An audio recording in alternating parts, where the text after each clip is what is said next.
আসসালামু আলাইকুম। তো টাক হইলে সমস্যা কি?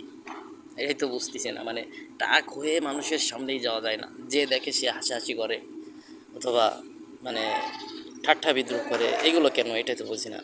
টাক হওয়া তো খারাপ কিছু না।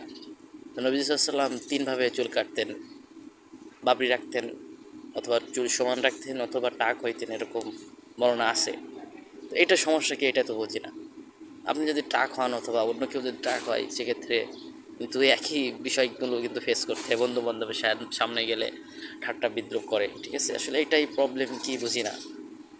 এটা তো খারাপ কিছু না। কিংবা আপনি যদি চুলের বিভিন্ন ধরনের কাটিং দিয়ে থাকেন সেক্ষেত্রে কিন্তু কেউ আপনারই কোনো কিছু বলবে না। তারপর চুলের কালার করে মানে অন্য ধরনের অঙ্গি ভঙ্গি, সেটাও কিন্তু মানুষের প্রবলেম নাই। বাট টাক হইলে মানুষের প্রবলেম কি, এটাই বুঝি না। আপনারা বলবেন প্লিজ আমাকে, টাক হওয়াটা কি দোষের কিছু?